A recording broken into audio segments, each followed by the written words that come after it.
There is a kind of fear that doesn't come from claws or teeth or fire. It comes from the idea that the floor beneath everything is not a floor at all. It's a trapdoor. Because the most dangerous thing in the universe may not be a black hole or a supernova or a gamma ray burst.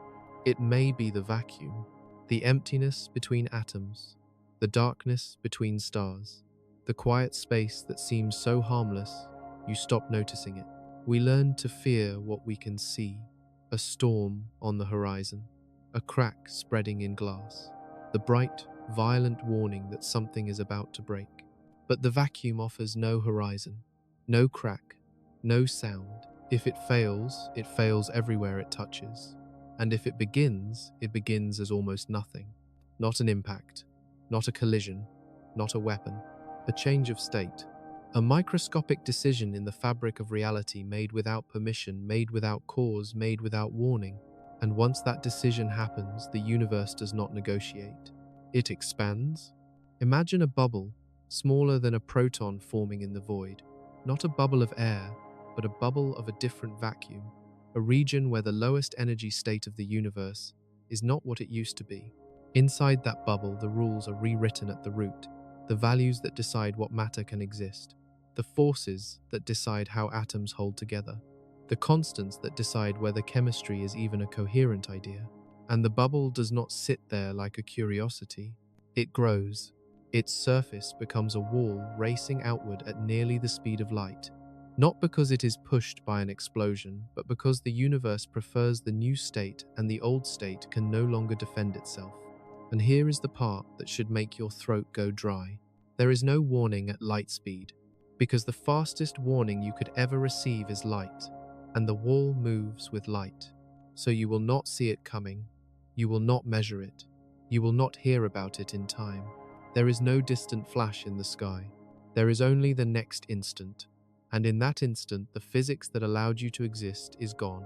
Distance will not save you. In every disaster you've ever imagined, the world gives you something.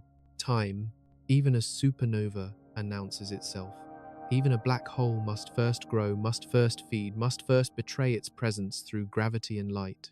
But vacuum decay, if it is possible, is not a predator stalking you. It is the ground state of reality deciding it has been pretending. And that is why it is so hard to live with this thought. Because there is nothing to blame, nothing to fight, nothing to run from. Only the unsettling possibility that the universe is balanced on a hidden ledge and all of existence is a long moment of stillness before the fall. In the parts ahead, we are going to ask an unbearable question. Is the vacuum we live in truly stable? Or is it only waiting? And if it is only waiting, what does it mean to call anything real? When you hear the word vacuum, your mind reaches for a simple image. A hollow chamber, an empty region, a perfect absence. But the universe does not allow true absence. Not because it is generous, but because quantum mechanics makes emptiness impossible to finish. The vacuum is not a blank page. It is the page itself. It is the lowest energy state of the fields that fill all of space, and that sentence hides a quiet revolution. Because it means the vacuum is not defined by what is inside it. It is defined by what it still contains, even when you remove everything you can name. Take away the air, take away the dust, take away the atoms. Turn off the lights, cool the chamber, strip it down to the deepest quiet you can engineer, and you are still left with fields. Electric fields, magnetic fields, the Higgs field, and more exotic ones that live in the equations, even when no particle is present to announce them. In classical physics, a field could be set to 0 and stay there. In quantum physics, a field is not a number you can pin to the wall. It is an operator, a restless thing, a living uncertainty that cannot be frozen without paying an impossible price. So even in the vacuum, fields fluctuate, not as a matter of choice, but as a consequence of the uncertainty principle. If you try to force the energy of a field to be exactly 0 in a region of space for a stretch of time, quantum mechanics pushes back. The vacuum becomes noisy in a way that has no sound. It boils in a way that has no temperature. Tiny fluctuations rise and fall, borrowing energy for vanishing moments allowed by the mathematics, as long as they do not stay long enough to be audited. People sometimes call these virtual particles, but that name can mislead you into picturing little beads popping in and out of existence. The deeper truth is stranger. The vacuum is the ground state of an ocean of fields, and the surface of that ocean is never still. This is not poetic language. It is measurable. We have watched vacuum fluctuations leave fingerprints on reality. The Casimir effect, where two uncharged metal plates attract, because the vacuum modes between them are restricted like silence, creating pressure. The Lamb shift, where the energy levels of electrons in atoms shift because the vacuum nudges them. The fact that empty space has a structure that matter must live inside like a canvas that can tighten, ripple, and even store energy. So when we say the vacuum might collapse, we are not talking about a hole opening in space. We are talking about the lowest energy configuration of the universe changing, a transition of the ground state. A phase change not of water into ice, but of the fields that define what ice and water could mean in the first place. And once you accept that the vacuum is a physical state, not a void, the horror becomes clearer. Because physical states can be unstable, they can be metastable, they can sit in a temporary balance that looks permanent until one invisible fluctuation chooses the rare path. A snowpack that holds on a mountain until the single quiet vibration that triggers the avalanche. A stretched membrane that looks still until it tears. A universe that looks calm because you have never seen it change. In the next part, we have to take one more step away from common sense. We have to admit that what we call matter is not the foundation. The foundation is the fields, and the vacuum is their deepest resting place, or what we think is their resting place. Because if that resting place is false, then reality has been living in a state of borrowed stability, and the bill can arrive without a knock. There is a reason empty space refuses to stay empty. It is because emptiness is not the default. Fields are. The universe is not made of objects floating in a container called space. The universe is made of fields spread everywhere, and the objects are what those fields do when they are excited. A photon is not a tiny bullet of light. It is a ripple in the electromagnetic field. An electron is not a marble. It is a stable pattern in the electron field. Even what you call mass is not simply something particles possess. It is something that happens when the Higgs field is present everywhere, quietly assigning inertia to the excitations moving through it. This is not a metaphor. This is the language of quantum field theory, the best framework we have ever built for describing the small, and it changes the meaning of existence, because it means you are not an object in space. You are a choreography in fields, a temporary organization of ripples that persists because the rules allow that organization to be stable. Atoms are not little solar systems. They are bound states, standing waves, quantized agreements between fields that can only take certain forms. Chemistry is not a collection of tiny gears.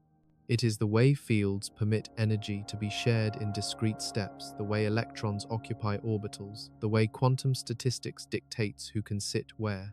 The solidity of your hand is not solid at all. It is electromagnetic repulsion, a refusal of electron wave functions to overlap, a force field holding patterns apart. And above all of this, beneath all of this, everywhere, is the vacuum state, not the absence of fields, the lowest energy arrangement of them. This is where the story begins to tilt toward dread. Because if the universe is made of fields, then the vacuum is not a background. It is the foundation. Change the vacuum, and you change everything that rests on it. Change the vacuum, and you do not merely destroy structures. You alter the menu of what structures are allowed to exist. It is like changing the shape of numbers, like changing the angles in geometry, like waking up to discover that 2 plus 2 no longer resolves into anything stable. And the truly unsettling part is that we already know the vacuum can change. The early universe was not like this. In its first moments, it was hotter, denser, and different in ways that matter still remembers. As the universe expanded and cooled, it went through phase transitions.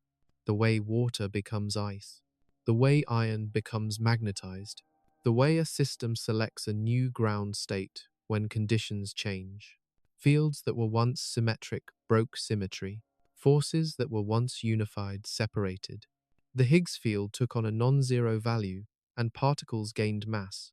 Reality chose a particular arrangement, out of many possibilities, and that choice became the world.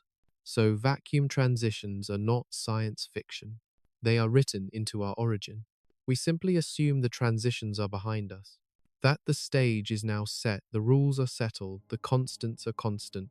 But quantum mechanics does not respect our desire for permanence. It does not care that we have built our intuitions on stability. If the vacuum we live in is not the true lowest energy state, then the universe is not finished choosing. It is only paused. And if it is paused, then every atom, every star, every thought is a structure balanced on a specific configuration of fields. A configuration that could in principle be replaced. In the next part, we confront the most chilling word in this entire story. Metastable, not stable, not doomed, metastable. The kind of stability that lasts for eons until it doesn't. The kind of stability you cannot distinguish from eternity right up until the moment it ends. There is a question that sounds harmless until you understand what it implies. Is our vacuum stable? Not stable for a while. Not stable on human timescales. Stable in the only sense that matters when you are talking about the universe. Stable forever. In the mathematics of fields, stability is a shape. Imagine the energy of a field as a landscape, a terrain that stretches across abstract dimensions. Every point in that terrain corresponds to a possible value of the field. Every contour line is energy, and the vacuum state is a valley, the place the field prefers to sit, the deepest resting position available. But valleys can be deceptive. There can be a shallow valley, a local minimum with a higher ridge around it. And beyond that ridge, there can be a deeper valley, a lower energy truth. If a field is sitting in the shallow valley, it is stable in the everyday sense. It will roll back down if nudged. It will resist small disturbances. It will feel permanent. But it is not the global minimum. It is not the true bottom. It is what physicists call a false vacuum. And a false vacuum can last for an unimaginably long time, long enough for galaxies to form, long enough for stars to burn, long enough for you to exist and to think you are standing on bedrock. But false is false. Metastable means the universe might be in a state that looks calm while secretly perched above a deeper drop. So why would anyone suspect this? Because the Higgs field has a peculiar role. The Higgs field is not a decorative extra in the theory. It is woven into the mass of fundamental particles. Its value fills all of space, and because of that, it influences the entire vacuum structure of our universe. And in the standard model, the shape of the Higgs potential, the energy landscape of the Higgs field depends on other parameters. In particular, it depends sensitively on the mass of the Higgs itself and on the mass of the top quark, the heaviest known fundamental particle. These numbers are not just trivia, they are curvature. They decide whether the valley we live in is the deepest possible valley or merely a ledge. When physicists plug the measured values into the equations, something unsettling appears. The Higgs potential, when extrapolated to extremely high energies, seems to drift toward a situation where our current vacuum might not be absolutely stable. It might be metastable. It might be sitting in a local minimum, separated from a deeper minimum by an energy barrier. Now, there is a crucial honesty here. This conclusion is not a death sentence. It is an inference drawn from a theory we know is incomplete, extended far beyond the energies we can test. It is sensitive to measurement uncertainties. Tiny shifts in the top quark mass, tiny shifts in the Higgs mass can move the line between stable and metastable. And beyond the standard model, new physics could change the landscape entirely. But that uncertainty is not comforting. It is suspense, because it means we cannot say with final certainty that the vacuum is guaranteed. We can only say that given what we currently know, it might be balanced. And the most disturbing part is the scale at which the question lives. This is not about a flaw in a star, not about a rare cosmic event. It is about the ground state of the Higgs field itself, the thing that silently participates in every mass, every atom, every structure. If that ground state is not the true one, then all stability is borrowed. Borrowed from a barrier, borrowed from probability, borrowed from the fact that the rare event has not occurred yet. So the image becomes clearer. We are not living in a universe that is safely at rest. We may be living in a universe that is balanced. And balance is a dangerous word because balance is not permanence. Balance is the moment before motion. In the next part, we will name the two valleys, false vacuum, true vacuum, and we will face what it means for lower energy to be synonymous with end. The words sound almost philosophical. False vacuum, true vacuum, as if the universe has an opinion about authenticity. But in physics, true and false mean something brutally literal. They describe the depth of a valley. A false vacuum is a local minimum of energy, a place where the fields can rest, where small disturbances fade, where the world feels consistent. A true vacuum is a deeper minimum, a lower energy state the fields would prefer if they could reach it. And the difference between them is not a detail, it is an entire cosmology, because the vacuum is not merely emptiness. It is the baseline configuration of all fields. It defines what counts as a particle, how forces behave, which interactions are possible, what kinds of stable structures can exist at all. So, if the vacuum changes, the universe changes at the root. To understand how terrifying that is, imagine you wake up and discover gravity is slightly stronger. Not enough to be dramatic, just enough to make mountains sag and stars burn differently. Now, imagine electromagnetism is slightly weaker. Chemistry becomes fragile. Atoms lose their stubbornness. Now, imagine the ratio of particle masses shifts. Nuclear reactions inside stars take new pathways. The periodic table becomes a different story. Even small changes in fundamental constants can erase familiar complexity. But a transition from a false vacuum to a true vacuum is not guaranteed to be small. In the mathematics, the true vacuum could correspond to field values so different that the concept of an atom no longer has meaning. Not because atoms explode, because atoms are not even solutions to the new equations. This is where the word vacuum becomes misleading again. We imagine vacuum as a place, a region, a container, but a vacuum state is not a place. It is a condition, a setting of the universe's underlying fields. So, a vacuum decay is not the vacuum disappearing. It is the vacuum being replaced. It is the universe switching to a different resting state, like a material snapping into a lower energy configuration. And if you are inside a structure built for the old configuration, you do not adapt. You do not migrate. You do not have time to learn the new rules. You simply stop being a valid arrangement of matter, because what you call matter is a pattern in fields, and the pattern only persists while the field landscape supports it. In a false vacuum, the landscape supports stars, atoms, and chemistry. In the true vacuum, the landscape might support something else entirely, or it might support a cold simplicity, a physics where complexity cannot hold, a universe that cannot remember shapes long enough to become anything. When physicists talk about the true vacuum, they are not describing a better place. They are describing a lower energy place. And in thermodynamics, lower energy is almost always the direction things fall. That is why the false vacuum is terrifying. Because between the false vacuum and the true vacuum, there is a barrier. In everyday life, barriers feel absolute. A cliff edge, a locked door, a wall too thick to break. The mind instinctively trusts barriers because classical physics trained us to. If you do not have enough energy to climb the hill, you stay in the valley. If you do not have enough force to cross the ridge, you remain where you are. So when we picture the false vacuum, we imagine a valley surrounded by a high ridge, and we tell ourselves a comforting story. The universe is trapped. It cannot reach the deeper minimum. We are safe. But quantum mechanics does not care about the stories we tell ourselves, because the barrier is not a wall. It is a probability. In the language of fields, the barrier is an energy hill in an abstract landscape.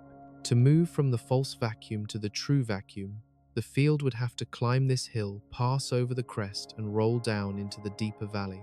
Classically, that requires energy input. Some violent trigger, some external shove, something you would notice. Something that would have a cause you could point to. But the vacuum is not a classical system sitting quietly. It is a quantum state. And quantum states do not sit still in the way classical objects do. They spread, they overlap, They allow amplitudes to exist in regions that classical intuition forbids. So, even if the vacuum state is mostly concentrated in the false valley, its quantum nature means there is always a tiny tail of probability that reaches into the hill. And beyond it, that tail is the source of the nightmare, because it means that a transition is never strictly forbidden. It is merely suppressed, and suppression can be beaten by time. There is a concept in quantum field theory called decay rate, the probability per unit time per unit volume that the false vacuum will tunnel through the barrier and become the true vacuum. If the rate is unimaginably small, the vacuum can survive for timescales far beyond the age of the universe. In practice, that would be indistinguishable from stability. But the philosophical difference remains. Stable means it cannot happen. Metastable means it can happen, but it probably won't not for a very long time. And probably won't is an eerie phrase to attach to existence itself, because probability does not offer guarantees. It offers odds. And odds are only meaningful if you can afford to lose. A coin with a 1 in a trillion chance of landing on edge is still a coin that can land on edge. If you flip it enough times, the rare outcome eventually appears. In a universe that lasts long enough, rare becomes inevitable. But even that framing can be misleading because it makes tunneling sound like a slow accumulation of chance, like rolling dice until you get a specific number. Quantum tunneling is stranger. It is not a process that waits for the right conditions. It is a process that can occur spontaneously without a trigger because the state itself contains the possibility. The vacuum does not need to be hit. It does not need to be heated. It does not need to be disturbed. It simply needs to exist in a metastable configuration. And then somewhere in the vastness of space-time, the improbable event can occur. A small region tunnels through the barrier. The field value inside that region settles into the deeper valley, and reality takes its first step into a new ground state. In the next part, we will make tunneling feel less like an abstract loophole and more like the secret architecture of quantum mechanics. We will talk about why tunneling exists at all, why probability can flow through what looks like a forbidden zone, and why the vacuum is uniquely vulnerable. Because unlike a particle trapped in a box, the vacuum is everywhere. A metastable state spread across the entire cosmos. And if the probability is tiny but non-zero, then everywhere is a terrifying amount of opportunity. Quantum mechanics has a way of turning solid intuition into mist. It tells you that a particle is not a point with a position, but a wave of possibility. It tells you that certainty is not the default, and that where is often a question, not a fact. And from that strange foundation, tunneling emerges like a crack in the idea of impossibility. In classical physics, a ball trapped in a valley cannot cross a hill unless it has enough energy to climb. The hill is a strict boundary. Below the required energy, crossing is forbidden. But in quantum mechanics, a particle in a valley is described by a wave function, and wave functions do something unsettling. They leak. Even if most of the wave is confined to the valley, a faint tail extends into the hill, into the region where classical motion would be impossible. Inside that barrier region, the wave does not vanish. It decays. It becomes smaller, but it is not zero. And if the barrier is thin enough, or time is long enough, or the conditions align in the mathematics part of the wave, can appear on the other side. Not by climbing, by existing across the boundary until measurement forces a result. That is tunneling, a shortcut through what looks like a wall. And in ordinary contexts, tunneling feels like a clever trick. It helps electrons move through barriers in semiconductors. It allows nuclear fusion in stars at temperatures lower than classical physics would require. It makes certain forms of radioactive decay possible. Tunneling is not exotic. It is part of why the universe works at all. But when you apply tunneling to the vacuum, the mood changes. Because now the particle is not a particle. It is the field itself. The vacuum state of that field, the lowest energy configuration spread across space. Instead of a ball in a valley, imagine the entire landscape filled with a field value settled into a false minimum. And quantum mechanics says that even this configuration has a chance, however small, to tunnel to a deeper minimum. The universe can choose the lower valley without ever climbing the hill, not because it is pushed, not because something forces it, because the rules allow it. In field theory, this is described by a concept with a cold clinical name, an instanton, a solution to the equations that represents the tunneling event in spacetime, not in ordinary time alone. It is like the universe finding a hidden tunnel beneath the hill, a path that exists in the geometry of probability. And the more you stare at that idea, the more terrifying it becomes, because it means the vacuum is not waiting for a catastrophe. It is capable of producing one, spontaneously, silently. A vacuum decay event is not a slow drift. It is not the universe gradually sliding downhill. It is a jump, a discontinuity, a sudden local change in the field configuration, like a patch of reality snapping into a new phase. If the false vacuum is metastable, then tunneling is the mechanism by which the false becomes true, and that mechanism does not require a signal. It does not require a countdown. It does not require anything you could watch. There is a deeper horror here too. Tunneling is probabilistic, not deterministic. If you knew every detail of the universe, you still could not predict the exact moment the tunneling event happens. You could only assign a rate, a statistical expectation, a cosmic kind of weather forecast, except the storm is a rewrite of physics and the forecast is inherently uncertain. This is where the phrase, "no warning," stops being dramatic and becomes literal. In many physical systems, instability builds. Pressure rises, temperature shifts, a structure weakens, and you can imagine measuring it, tracking it, watching it approach failure. But a metastable quantum vacuum does not need to weaken. It can remain perfectly normal until the instant it isn't. The probability is there the whole time, like a loaded die that can roll ordinary numbers for eons, and then suddenly roll the one face that ends everything. In the next part, we will take this tunneling event and give it a shape, because in a field, tunneling does not happen everywhere at once. It begins in a region, a seed, a small patch of space where the field value has crossed the barrier, and that seed becomes a bubble of true vacuum expanding into the false vacuum, like a new reality chewing through the old. Once that image is clear, the final terror of this story becomes unavoidable. The bubble does not announce itself. It does not arrive with fanfare. It arrives at the speed limit of the universe. And by the time you could possibly know it exists, it has already finished its work. If the vacuum can tunnel, it does not tunnel everywhere at once. It begins somewhere. A single region, unimaginably small, makes the transition first. Not because that place is special, not because it was chosen, because probability is local and the universe is vast. In a metastable vacuum, every tiny volume of space carries a tiny chance of being the first to fall through the barrier. And when one region does, it becomes the seed of a new phase. This is called bubble nucleation. The phrase sounds gentle, like something that happens in boiling water. But this bubble is not a pocket of gas. It is a pocket of altered reality. To picture it, imagine the vacuum state as a uniform condition spread across space like an invisible crystal lattice of fields, locked into a particular arrangement. Now imagine a microscopic domain forms where the fields have snapped into a different arrangement. The true vacuum. Inside that domain, the field values are different.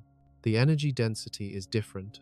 The effective laws that emerge from those fields may be different, not necessarily in a way that is dramatic to a mathematician, but potentially fatal to anything built on the old configuration. That domain is the bubble. At first, it is small, so small it could be contained within a region far smaller than an atom, so small that in some descriptions it exists as a quantum event, a fluctuation that either collapses back into the false vacuum or grows into something permanent. Because nucleation is not guaranteed to succeed. A tiny bubble can form and then disappear like a failed attempt. The universe samples the possibility and then retreats. But if the bubble reaches a critical size, it becomes energetically favorable for it to grow. This is the turning point. Below the critical radius, the energy cost of the bubble wall dominates. The boundary between false and true vacuum requires energy. It is like surface tension. The bubble has a skin, a region where the field is transitioning between two states, and maintaining that transition costs energy. So a small bubble is expensive. it tends to collapse. But above the critical size, the energy difference between the false vacuum and the true vacuum begins to win. If the true vacuum has lower energy, then converting a larger volume of space into that lower energy state releases energy overall. The bubble becomes a bargain the universe cannot refuse. Then growth becomes inevitable. This is where the bubble stops being a curiosity and becomes a catastrophe. Because the bubble is not an object moving through space, it is the conversion of space itself. It is a phase boundary sweeping outward, a moving frontier where the field configuration shifts, where the vacuum changes state, where the foundation of physics may change with it. And what happens inside the bubble? That is the question that makes the scenario feel like cosmic horror instead of abstract theory. If the new vacuum state corresponds to different values of the fundamental constants, then the stable configurations of matter could be different. Perhaps electrons could not bind to nuclei in the same way. Perhaps the strong force would not hold protons together. Perhaps the masses of particles would shift, and atoms would be unstable, or chemistry would collapse into a simpler, colder set of possibilities. The bubble does not need to destroy matter actively. It can render matter impossible. It can move the universe into a regime where the old patterns cannot exist, like trying to write a song in a world where the concept of rhythm has been removed. And there is another layer of dread. The bubble does not grow like a fire that needs fuel. The fuel is the false vacuum itself. The vacuum you live in is the medium being converted. Every meter of space ahead of the wall is stored potential energy waiting to be released into the lower state. So the bubble wall accelerates. Not because something pushes it from behind, but because the universe is falling into a deeper minimum. The bubble is the first scar of that fall. In the next part, we face the most unforgiving detail of all, the speed. Because if the bubble wall moves close to the speed of light, then causality itself becomes the prison. Nothing can warn you.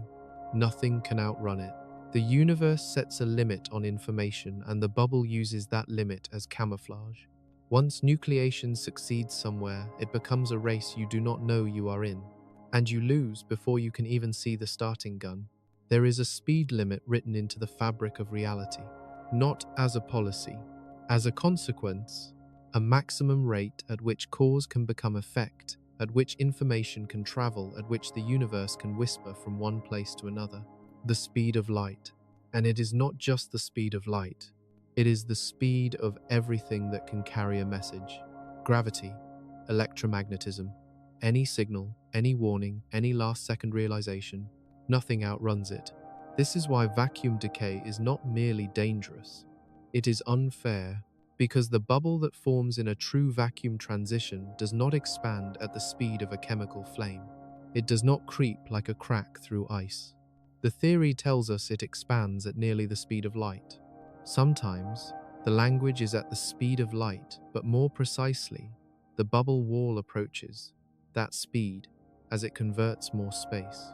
It becomes ultra-relativistic, a boundary that behaves like a cosmic guillotine blade, not because it cuts, but because it arrives with no margin for response. To understand why, return to the energy landscape. The false vacuum is a higher energy state. The true vacuum is lower. That difference is like a pressure, a drive. Once a bubble of true vacuum becomes large enough, the energy gain from converting volume outweighs the energy cost of the wall. The system wants to expand the lower energy region, not in a conscious sense. In the same sense, a ball wants to roll down a hill. So the wall accelerates outward, powered by the energy difference between the two states. And because the medium being converted is the vacuum itself, there is no depletion, no fuel line to cut, no atmosphere to remove, nothing to smother. The bubble is not traveling through space. It is reconfiguring space. This is why distance fails you. In every ordinary hazard, distance is your friend because the hazard travels through a medium and takes time to arrive. A blast wave must propagate. A fire must spread. A storm must move. And in that time, information outruns the danger. You see it coming. You receive the warning before it arrives. You get time. Vacuum decay reverses that relationship. If the wall expands at nearly the same speed as light, then any warning signal that tries to outrun it cannot. At best, it keeps pace. At worst, it lags behind. Even if a bubble nucleates a billion light years away, you do not get a billion years of warning, because the first information you could receive is the light that left that region after the event began, and the bubble wall itself follows almost exactly behind that light. So, the moment the light reaches you, the wall is already here, or so close that the difference is meaningless. This is the physics of no escape. Causality becomes the weapon, and this is not a dramatic exaggeration. It is a direct consequence of relativity. The same principle that protects the universe from paradox, the same speed limit that preserves the order of cause and effect, also prevents you from ever seeing the final boundary in time to respond. It makes the event invisible until it is present. And because the wall is relativistic, it is not something you can meaningfully interact with. You cannot shield against it. There is no material that can stand between you and a change in the vacuum state, because the wall is not a projectile. It is not a particle. It is a moving region of different field configuration, a new baseline, a redefinition. When the wall passes, the question is not, will you survive the impact? The question is, are the laws inside the bubble compatible with the patterns that make you? If the answer is no, then there is no suffering, no drama, no fireball, just discontinuity, a clean erasure. The universe continues, but your universe ends. And perhaps the most chilling implication is this: the night sky does not reassure you, because the night sky is the past. Every star you see is delayed light. Every galaxy is a time capsule. The entire cosmos is a collection of old messages reaching you now. So even if vacuum decay has already begun somewhere beyond your observable horizon, the universe you see can still look perfectly calm. The silence can be deceptive.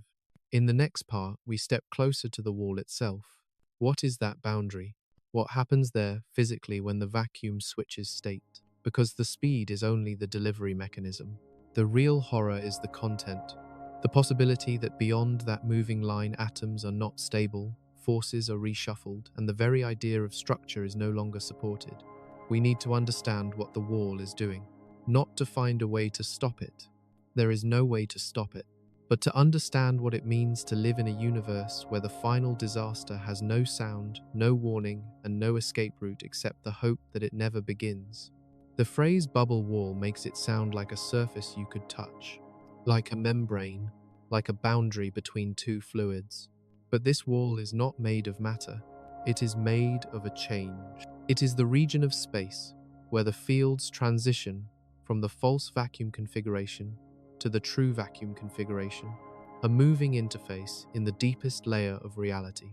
To understand what happens at the wall, you have to forget the image of an explosion pushing outward and replace it with something stranger, a rewrite propagating, a line in space-time beyond which the equations are not the same, because the vacuum state is not just an energy level, it is the setting that determines which particles exist as stable excitations, what their masses are, how they interact, and whether bound states like atoms are allowed. So the wall is the moment when that setting changes. In quantum field theory, the fields have values, and those values determine the effective physics you experience. In the false vacuum, the Higgs field has one expectation value, and that value helps define the masses of fundamental particles. In the true vacuum, the expectation value could be different. If it is different, then particle masses shift. If particle masses shift, atomic structure shifts.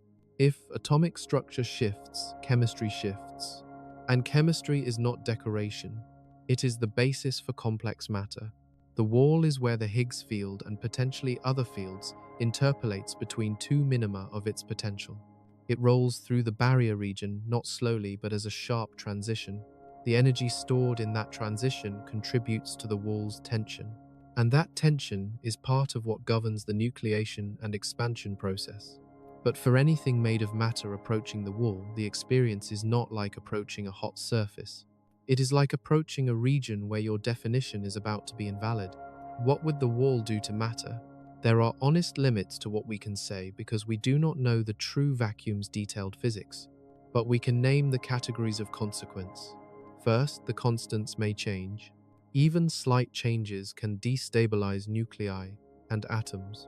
If the electron mass changed enough, chemical bond energies would change. If the fine structure constant shifted, the structure of atoms would alter. If the strong force coupling shifted, many nuclei could become unstable. Second, the vacuum energy density changes. In many models, the true vacuum has a lower energy density than the false vacuum, and that energy difference drives the expansion. But the release of energy does not necessarily manifest as light you can see. It may go into kinetic energy of the wall, into particle production at the boundary, into radiation in forms that exist only under the new rules. The catastrophe is not necessarily a bright flash. It is a conversion. Third, the particle spectrum may change. Particles that are stable in the false vacuum might be unstable in the true vacuum, or they might not exist at all as stable excitations. Even the idea of electron could be contingent on the vacuum structure. You are not guaranteed that the universe must support the same set of particle identities in every vacuum. Fourth, space-time itself may respond differently. The vacuum energy contributes to the effective cosmological constant, and changes in it can change the expansion behavior of space. In principle, a new vacuum could change the geometry of the universe, the way it stretches, the way it curves. Even if these changes are not immediately violent locally, they alter the long-term shape of reality. Now bring all of that back to the most intimate scale. Your body is not an object that exists independently. It is an arrangement of atoms. Those atoms are arrangements of particles. Those particles are excitations of fields. So when the vacuum changes, you do not merely get hit by the wall. The substrate that defines what you are becomes different. The wall passes through, and the fields in your region settle into a new minimum. If the new minimum does not support your arrangement, then your arrangement cannot persist. This is not destruction in the cinematic sense. It is not a dramatic tearing apart. It is the end of the possibility that the pattern you could be stable. A candle snuffed, not by wind, but by removing the chemistry of flame. And this is why vacuum decay feels like cosmic horror. It is not an enemy that wants you gone. It is not a punishment. It is not even a random meteor.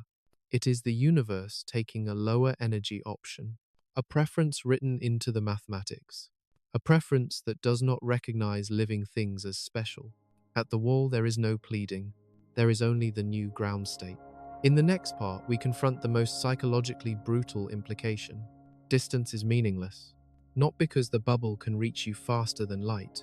It cannot, because nothing can. Distance is meaningless because the information that would save you cannot outrun the boundary. So the question becomes not how far away is it? The question becomes, has it happened anywhere at all? And the night sky cannot answer. Most fears have a geometry. You can point to the danger and measure how far it is. You can draw a circle around yourself and feel safer when that circle is larger. Distance becomes comfort because distance becomes time. Time to see it, time to prepare, time to escape. We are creatures built to survive hazards that obey ordinary rules. A storm moves across a landscape. A fire spreads through a forest. Even light from a supernova arrives long before its debris could. Information usually leads catastrophe. That is why distance matters. Vacuum decay takes that geometry and shatters it. Because the bubble wall is not a thing moving through space with a warning signal ahead of it. It is the change in the vacuum state itself, racing outward at nearly the maximum speed information can travel. So the usual ordering is reversed. The first signal you could ever receive is the arrival of the wall. The moment you learn about it is the moment it touches you. This is what it means to say distance offers no safety. Not because far away isn't far away. Not because the bubble violates relativity, but because relativity enforces the cruel symmetry. Nothing can come ahead to tell you. Imagine the event begins somewhere a million light years away. In a normal catastrophe, you might see some precursor, an outburst, a gravitational ripple, a glow. But for vacuum decay, the precursor is simply that it began, and the first light carrying that fact travels toward you at the speed of light. Behind that light, almost perfectly in its shadow, follows the wall. So the million light years become irrelevant to your sense of preparedness. They only determine when the moment arrives, not whether you can do anything about it. Distance becomes a timer you cannot read, a countdown with no display. And now, the universe becomes psychologically strange. Because the sky is full of distance, every point of light is a time delay. When you look at a galaxy, you are seeing it as it was, not as it is. The farther you look, the older the image. So, the apparent calm of the cosmos is not reassurance. It is lag. It is the archive of a universe that may no longer exist in the form you are watching.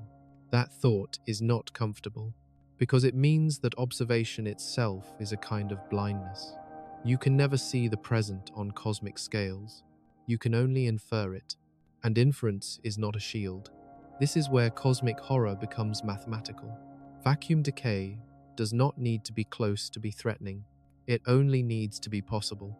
Because if it is possible, then the future contains a boundary you cannot detect until it is already here. A boundary that does not care about your civilization or your planet or your star.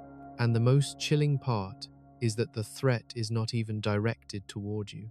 It is not targeted. It is everywhere. Because if the vacuum is metastable, then every region of space is a potential nucleation site.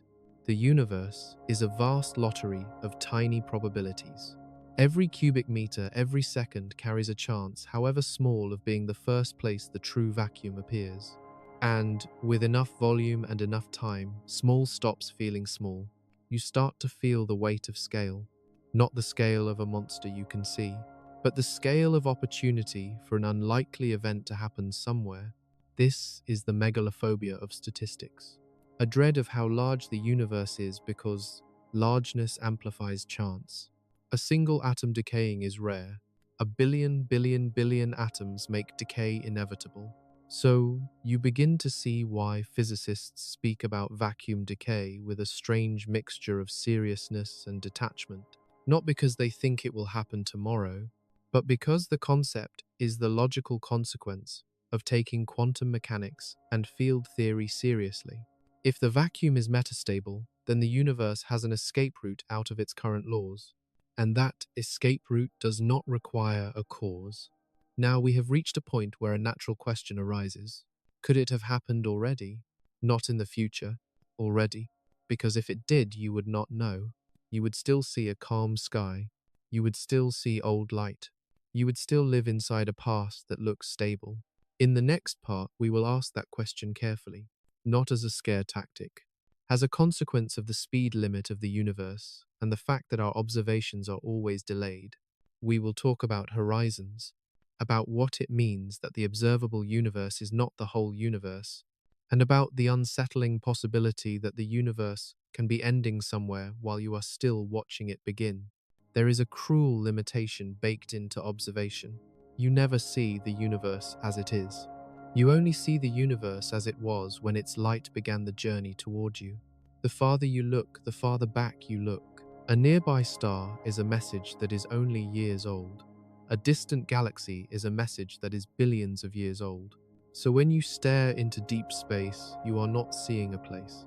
You are seeing a time, a fossil image written in photons. This delay is usually harmless, even comforting. It lets us read the history of the cosmos like rings in an ancient tree. But in the context of vacuum decay, it becomes something else. A blindfold, because a true vacuum bubble does not shine a warning beacon ahead of itself. It does not broadcast a siren that races faster than the wall. It expands at nearly light speed, and the information that it has begun cannot outrun it. So the honest answer to the question is disturbing. It could have happened already somewhere beyond our reach, and the sky would still look normal. To understand why, you have to think in cones. Not physical cones, but the geometry of space-time. Everything you can observe lies inside your past light cone. It is the set of events that have had enough time to send light to you. Everything you will ever be able to observe, even in the infinite future, is limited by horizons. Because the universe has been expanding, and in some ways accelerating for a very long time, there is a boundary beyond which events are not just unseen, they are unseeable. Not because the universe is hiding them, but because space-time itself is stretching faster than their light can ever cross the distance. This is the cosmic horizon, a limit on knowledge, and it is a limit that does not care how perfect your instruments become. You can build telescopes the size of moons. You can listen with antennas that span planets. You still cannot receive a message that space-time will never allow to arrive. Now place vacuum decay into this picture. Imagine a bubble nucleates somewhere far away in a region of space that is currently outside the part of the universe that can ever influence us. From our perspective, it is not just far, it is causally disconnected. If the bubble expands, it expands within that region, converting the vacuum there, rewriting physics there. But the boundary of that bubble can never reach us if it is beyond a horizon that no signal can cross. It would be a cosmic catastrophe that remains forever elsewhere. That sounds comforting, until you realize you do not know where you are relative to those boundaries. And worse, the observable universe is not the whole universe. It is only the portion we can see, a spherical shell of ancient light arriving now. Beyond it, space continues. And the laws of physics do not guarantee that beyond what we can see is quiet or safe or even still under the same conditions we assume. So there are two terrifying uncertainties stacked on top of each other. First, if a bubble nucleated somewhere inside the region that can influence us, it could be on its way. Second, if it nucleated outside that region, it could be consuming reality out there, while we remain unaware, watching old light like stargazers reading a calm past. And there is a third twist, quieter and more personal. Even if a bubble nucleated within our observable universe, you still might not know until the moment it arrives, because the first light that could tell you about it is effectively riding alongside the wall. Your telescopes could be perfect and still useless for early warning. The sky could be filled with galaxies that look serene, not because they are serene now, but because you are seeing them before the event. You would be reading a chapter the universe has already burned. This is what makes vacuum decay such a special kind of dread. It weaponizes the normal delay of the cosmos. It turns the beauty of distant light into a false comfort. It makes the universe feel like a room full of ticking clocks with no faces. And if you want to go one layer deeper, there is an even colder fact. Our estimates of vacuum stability depend on extrapolations. They depend on particle masses, on the shape of a potential, on how the standard model behaves at energies far beyond what we can test. Small uncertainties in those values change the story. The vacuum could be absolutely stable, or metastable with a lifetime so long it makes the age of the universe look like a blink, or stabilized by new physics we have not found yet. So the question it happened already, is not a prediction. It is a reminder. We live inside a limited causal bubble of our own, a region of knowledge fenced by the speed of light and the expansion of space. And beyond that fence, the universe is not obliged to remain in the same chapter we are reading. In the next part, we pull the camera closer to home, because physicists do not talk about metastability as a ghost story. They talk about it because of numbers, the Higgs mass, the top quark mass, the way a field potential evolves with energy. We will step into the precision that makes this nightmare mathematically plausible, not to find comfort, but to understand why the idea exists at all, and why even small measurement errors can decide whether our vacuum is bedrock or a ledge. The idea that the vacuum might be metastable does not come from a nightmare.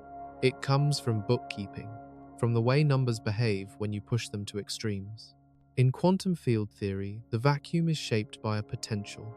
Think of it as an energy function that tells you which field values are favored. For the Higgs field, that potential determines where the field rests, and that resting place helps set the masses of fundamental particles. At everyday energies, the Higgs potential looks stable. It has a minimum that matches the universe we see. But quantum mechanics adds a complication that is both technical and profound. The shape of the potential is not fixed. It changes with energy.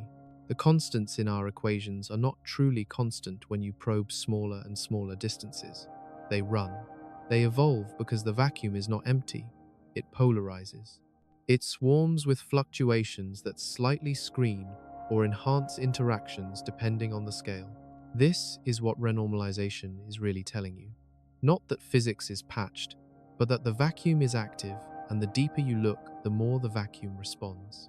So physicists take the measured values we know, and they use renormalization group equations to evolve the Higgs potential upward in energy towards scales far beyond what our accelerators can reach. And then they watch one particular parameter like a heart monitor, the Higgs self-coupling, often called lambda. This parameter helps determine whether the Higgs potential stays safely upward curving at large field values, or whether it bends downward, creating the possibility of a deeper minimum. Now comes the unsettling part. When you plug in the measured Higgs mass and the measured top quark mass, the mathematics hints that lambda may drift towards zero and then negative at very high energies. If it stays positive, the vacuum is absolutely stable. If it crosses negative, the potential can develop a deeper valley at enormous field values. A true vacuum, a lower minimum hidden far out in the landscape. The top quark is crucial here because it couples strongly to the Higgs field. Its influence pushes the running of lambda downward. The heavier the top quark effectively is in these calculations, the more it tends to destabilize the potential. So a tiny uncertainty in the top quark mass matters. A small shift can change the verdict from stable to metastable. This is where the science becomes both rigorous and uncomfortable, because our best measurements place the universe near a boundary, not definitively doomed, not definitively safe, near a line where, if you change the inputs slightly, the vacuum's long-term fate changes category, and you might think that would make physicists panic, but it usually does something stranger. It makes them cautious because the conclusion depends on extrapolating the standard model far beyond its proven range. We already know the standard model is incomplete. It does not include a quantum theory of gravity. It does not explain dark matter. It does not explain why certain particle masses have the values they do. So when we push its equations toward energies near the Planck scale, we are walking off the edge of tested reality and into mathematical weather. The metastability result may be a clue, not a prophecy, a hint that new physics must appear before the potential turns dangerous, a hint that additional particles or interactions could stabilize the Higgs field at high energies, a hint that what looks like a ledge is actually supported by unseen structure. But notice what that means emotionally. Our reassurance would come from something we have not discovered yet. Our safety would depend on unknown terms in the equations. And unknown terms are not comfort, they are suspense. There is another layer to this precision too. Even if the vacuum is metastable, that does not mean it will decay soon. The decay rate can be absurdly small. The lifetime can be so long that it makes the age of the universe look like a rounding error. In many estimates, if you take the standard model at face value, the vacuum's lifetime is vastly longer than the current age of the cosmos. But vastly longer is not the same as impossible. It is still a statement of probability, not prohibition. And probability is a strange foundation for existence. So here is the honest position. The metastability story is not a sensational claim that the universe will end tomorrow. It is a precise result that emerges when we combine measured particle properties with the quantum wave fields evolve with energy. It is physics doing what physics does best, taking a small set of numbers and following them to their logical conclusion, even when that conclusion feels like standing at the edge of an invisible cliff. In the next part, we face the most emotionally difficult twist. The very uncertainties that prevent us from declaring doom are also what prevent us from declaring safety. Because the unknown can save us, but the unknown can also hide the mechanism that ends us. And when your comfort depends on what you do not know, you are not comforted. You are waiting. If you came here searching for certainty, physics will disappoint you in the most elegant way possible. Because the same mathematics that opens the door to vacuum decay also refuses to tell you whether that door is real. Metastability is a conclusion drawn from the standard model, extended to energies so high that the model becomes a question mark. And that is the paradox at the heart of this story. The unknown might be our salvation, or it might be the unseen hand that flips the switch. Start with the comforting version. New physics could stabilize the vacuum. If there are additional particles beyond the standard model, they can alter the running of the Higgs self-coupling. They can bend the potential upward at high energies, preventing the formation of a deeper minimum. Even a small new interaction can reshape the landscape in the far distance of field space where the metastability problem lives. In that scenario, the terrifying ledge is an illusion produced by incomplete equations. The true vacuum might not be lower at all. The valley we live in might be the deepest. Reality might actually be bedrock, and then there is the second layer of comfort. Even if the vacuum is metastable, its lifetime might be so long that it is effectively irrelevant. The decay rate could be so small that the probability of decay in our entire observable universe over the entire history of the cosmos is still tiny. You could argue that this makes vacuum decay more like a philosophical curiosity than an imminent threat. But comfort has a weakness.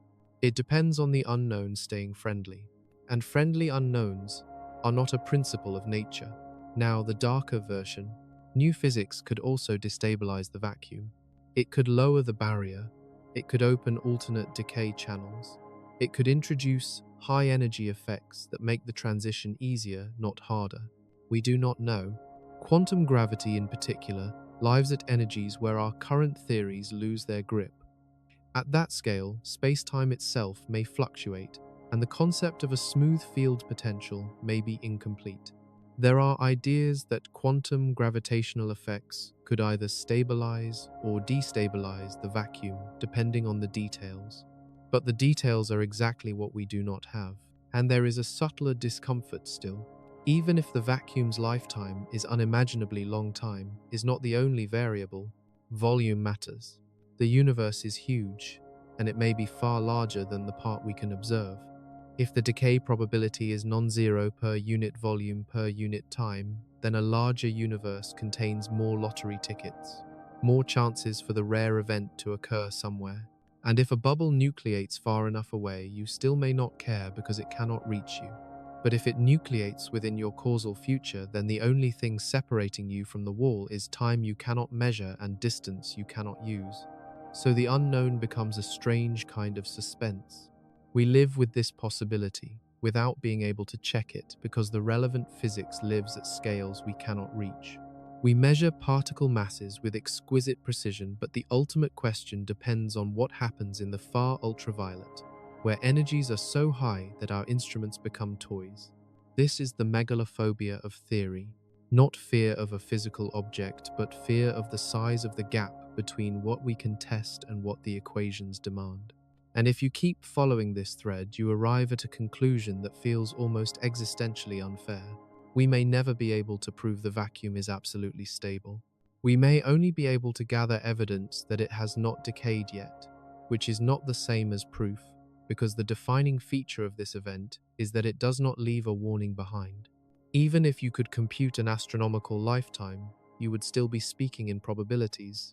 Even if you could discover new particles that stabilize the Higgs potential, you would still have to ask what happens beyond them at even higher scales. The universe is a nesting doll of energy scales, and certainty requires opening every layer. We may not have enough time or enough access to open them all, so the unknown becomes comforting only in the shallow sense.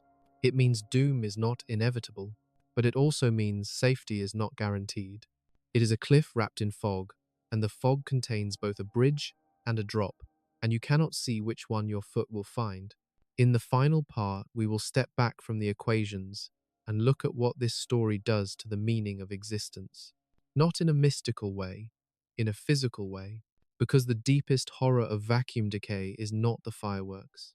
It is the implication that reality might persist not because it is fundamentally stable, but because the rare quantum event has not happened yet. That means everything you call solid is a temporary pattern in fields, a melody that continues because the final note has not been played, and the universe does not promise it will keep playing. There is a temptation when you hear about vacuum decay to treat it like a monster, to imagine it lurking in the dark, somewhere out there waiting to strike. But that framing is too human. Vacuum decay is not an entity. It is not a threat with intention. It is an implication, a consequence of taking our best theories seriously and following them into the places where intuition dies. If the vacuum is metastable, then the universe is not anchored by certainty. It is suspended by probability. Everything you have ever touched is a structure that exists because the underlying fields permit that structure to be stable. Atoms persist because the electromagnetic field behaves the way it does. Nuclei persist because the strong force holds quarks in a specific way. Stars shine because those rules make fusion a viable pathway. Chemistry exists because particle masses and charges fall into a narrow range where bonds can form. And beneath all of those rules is the vacuum state, the ground configuration, the silent choice the universe has made about what zero means. So the existential conclusion of this story is not that the universe is fragile in the everyday sense. It is that the universe might be contingent, not eternally fixed, not carved into absolute law, but resting in a state that could in principle be replaced by another, a different minimum, a different baseline, a different reality. And if that is true, then stability is not a property of things. It is a property of the vacuum. It is a property of the landscape in which all things exist. You can build a mountain of steel, and it will still depend on the same constants. You can form a star, and it will still depend on the same couplings.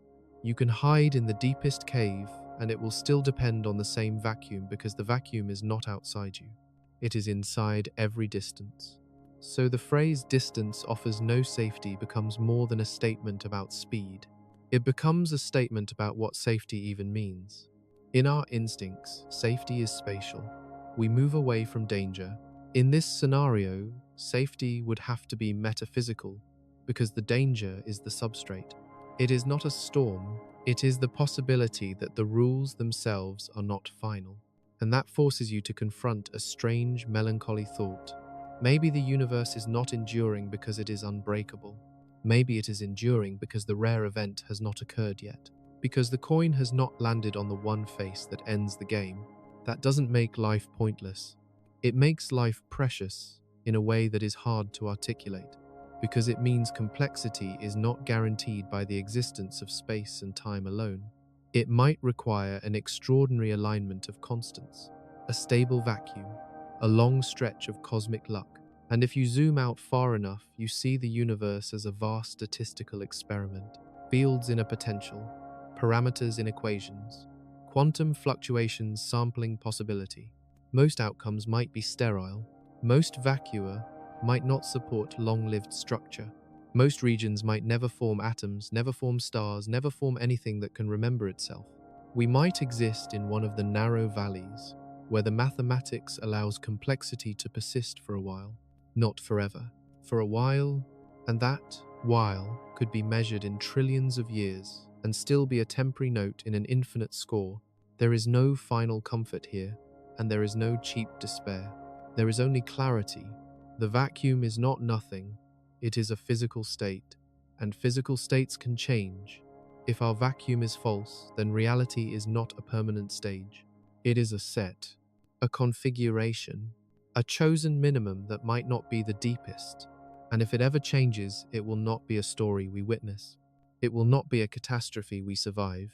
It will be a boundary we never see until it has already arrived, turning the laws that built us into a memory that cannot exist inside the new state.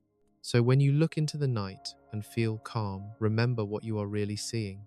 Light from the past, a universe that has been stable up to the moment the photons left their sources. A beautiful delay. And somewhere in the mathematics, there is a possibility, however small, that the present is not obligated to match the past. That the universe is not promised to remain the kind of universe where questions can be asked. That existence may be at the deepest level a long stretch of good fortune. A quantum coin toss, still spinning in the air. And that is the quietest kind of horror. Not that it will end, but that it could. Without warning, without drama, without even the mercy of knowing it was coming.